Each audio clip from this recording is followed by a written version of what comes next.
ദൈവനാമത്തിന് മഹത്വം ഉണ്ടാകട്ടെ. യെശയ്യാ പ്രവാചകൻ്റെ പുസ്തകം 65-ാം അധ്യായം 10 മുതൽ 12 വരെയുള്ള വാക്യങ്ങളാണ് നമ്മൾ നോക്കുന്നത്. 10-ാം വാക്യത്തിൽ, എന്നെ അന്വേഷിച്ചിട്ടുള്ള എൻ്റെ ജനത്തിനായി ഷാരോൻ ആടുകൾക്ക് മേച്ചിൽപ്പുറവും അഖോർ താഴ്വര കന്നുകാലികൾക്ക് കിടപ്പിടവും ആയിരിക്കും. അപ്പോൾ ആടുകൾ ദൈവത്തിൻ്റെ ജനമാണ്. ദൈവജനത്തിന് ഷാരോൻ ദൈവം കൊടുക്കും. ആഖോർ താഴ്വര യോശുവയുടെ പുസ്തകത്തിൽ നമുക്ക് കാണാൻ കഴിയുന്നുണ്ട്. വളരെ പ്രതികൂലത്തിൻ്റെ താഴ്വരയാണ് ഈ ആഖോർ താഴ്വര. കന്നുകാലികൾ എന്ന് പറയുന്നത് ദൈവത്തിൻ്റെ ജനത്തെക്കുറിച്ചാണ്. ആഖോർ താഴ്വരയിൽ അതുപോലെ ഷാരോനിൽ ഇപ്പോൾ ദൈവജനത്തിന് സ്വസ്ഥമായി വിശ്രമിക്കാൻ ഉപയോഗിക്കാം. അവർക്ക് അവിടെ ഒന്നും പേടിക്കാനില്ല. തന്നെ അന്വേഷിക്കുന്ന തൻ്റെ ജനത്തിന് വേണ്ടിയാണ് ദൈവം ഇത് ചെയ്യുന്നത്.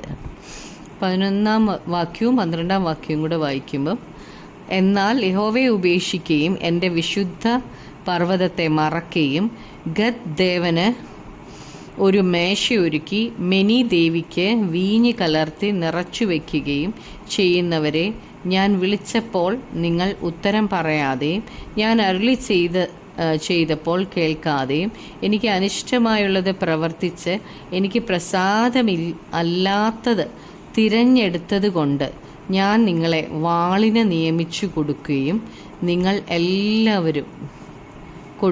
നിങ്ങളെല്ലാവരും കുലയ്ക്ക് കുനിയേണ്ടി വരും. ദൈവിക വെളിപ്പാട് തള്ളിക്കളയുന്നവർക്ക് ന്യായവിധിയാണ് ദൈവം നൽകുന്നത്. ദൈവിക വെളിപ്പാടെന്ന് വെച്ചാൽ ദൈവം നമ്മെ സ്നേഹിക്കുന്നു, നമ്മുടെ പാപങ്ങളെ ക്ഷമിക്കുന്നു, ദൈവം കരുണയും കൃപയും നിറഞ്ഞ ദൈവമാണ്. അതുപോലെ ദൈവസന്നിധിയിൽ നമ്മെ തന്നെ സമർപ്പിക്കുന്നെങ്കിൽ നമ്മുടെ ജീവിതത്തിൽ ദൈവം വന്ന് പ്രവർത്തിക്കും. അവസാനം ദൈവത്തോട് കൂടെ നമ്മൾ നിത്യമായി വാഴാൻ കഴിയും. ഇതെല്ലാം ദൈവിക വെളിപ്പാടുകളാണ്. നാം ദൈവത്തിന് നമ്മുടെ മേൽ അധികാരം കൊടുക്കുമെങ്കിൽ ദൈവിക ദൈവിക അനുഗ്രഹങ്ങൾ നമ്മുടെ മേൽ ദൈവം അയക്കും. എന്നാൽ ദൈവത്തിൻ്റെ അധികാരത്തോട് ദൈവത്തിന് കർത്തൃത്വം നമ്മുടെ ജീവിതത്തിൽ കൊടുക്കുന്നില്ലെങ്കിൽ, അഥവാ ദൈവത്തിൻ്റെ വചനത്തോട് നമ്മൾ മത്സരിക്കുന്നെങ്കിൽ നാം നമ്മുടെ ജീവിതത്തിൽ പ്രശ്നങ്ങളും പ്രതികൂലങ്ങളും നിരാശകളും അതുപോലെ നാശവും നമ്മുടെ ജീവിതത്തിലേക്ക് നമ്മൾ തന്നെ ക്ഷണിച്ചു വരുത്തുകയാണ്. നമുക്ക് എന്താണ് വേണ്ടതെന്ന് നാം തന്നെ തീരുമാനിക്കണം. തിരഞ്ഞെടുക്കാനുള്ള അവകാശം ദൈവം നമുക്ക് തന്നിട്ടുണ്ട്. നന്മയും തിന്മയും നമ്മുടെ മുന്നിലുണ്ട്. പക്ഷേ ഏത് തിരഞ്ഞെടുക്കണം എന്നുള്ളത് നമ്മുടെ ചോയ്സാണ്. ദൈവം ഒരിക്കലും ആരെയും ഒന്നിനും നിർബന്ധിക്കത്തില്ല. സത്യം അറിഞ്ഞിട്ട് സത്യത്തെ തള്ളിക്കളയുന്നവർ ദൈവരാജ്യത്തെ ഉപേക്ഷിക്കുകയാണ് ചെയ്യുന്നത്. അവരുടെ വിധി വാളാണ്. അവർ ദൈവരാജ്യത്തെ മറന്ന് അന്യദൈവങ്ങൾക്ക് ബലി കഴിക്കുകയാണ്. അന്യദൈവങ്ങൾക്ക് അവർ മേശയൊരുക്കുകയാണ്. ദൈവത്തിൻ്റെ നന്മയും സ്നേഹവും അനുഗ്രഹങ്ങളും കരുതലുകളും കർത്താവിന് കർത്തൃത്വം കൊടുക്കുന്നതും എല്ലാം തള്ളിക്കളഞ്ഞാൽ വാളാണ് നമ്മുടെ ജീവിതത്തിൽ വരാൻ പോകുന്നത്.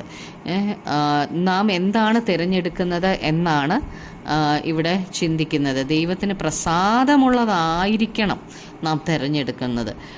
നാം നമ്മുടെ ഇഷ്ടങ്ങളാണോ അതോ ദൈവത്തിൻ്റെ വചനപ്രകാരമാണോ ജീവിതത്തിൽ തീരുമാനം എടുക്കുന്നത് എന്നുള്ളത് വളരെ പ്രധാനപ്പെട്ട കാര്യമാണ്. ദൈവഹിതം ചെയ്ത് ദൈവം ചെയ്യുകയാണെങ്കിൽ ദൈവം നമ്മിൽ സന്തോഷിക്കും, പ്രസാദിക്കും. എന്നാൽ ദൈവിക വെളിപ്പാട് തള്ളിക്കളഞ്ഞാൽ നമ്മെ വാളിന് ഏൽപ്പിക്കും. അത് നമ്മെ എന്നേക്കും നശിപ്പിച്ചു കളയും. നിത്യമായ നരകത്തിലേക്ക് നമ്മൾ തള്ളപ്പെട്ടു പോകും.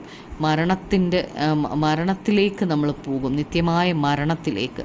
ഇത് വളരെ ഗൗരവമായ നമ്മൾ ചിന്തിക്കേണ്ട കാര്യമാണ്. നമുക്ക് പ്രാർത്ഥിക്കാം. കർത്താവായ യേശുവേ, അപ്പോൾ ഞങ്ങൾക്ക് തീരുമാനിക്കാനുള്ള അവകാശം ദൈവം ഞങ്ങൾക്ക് തന്നിട്ടുണ്ടല്ലോ. തിരഞ്ഞെടുക്കുവാൻ ഞങ്ങളെ തന്നെയാണല്ലോ അങ്ങ് ഏൽപ്പിച്ചിരിക്കുന്നത്. നന്മയും തിന്മയും ഞങ്ങളുടെ മുൻപിലുണ്ടല്ലോ കർത്താവെ. അങ്ങ് പറഞ്ഞ വചനം അങ്ങേ ഉപേക്ഷിക്കാതെ കർത്താവെ, അപ്പോൾ അങ്ങയുടെ വചനം അനുസരിക്കുന്നെങ്കിൽ കർത്താവെ, അങ്ങ് ഒരുക്കിയിരിക്കുന്ന നിത്യമായ സ്വർഗവും അങ്ങയുടെ വചനം തള്ളിക്കളഞ്ഞ് ഞങ്ങളുടെ ജീവിതത്തിൽ അങ്ങയുടെ കർത്തൃത്വം ഞങ്ങൾ നിരസിക്കുകയും ചെയ്താൽ നിത്യമായ നരകവുമാണല്ലോ കർത്താവെ.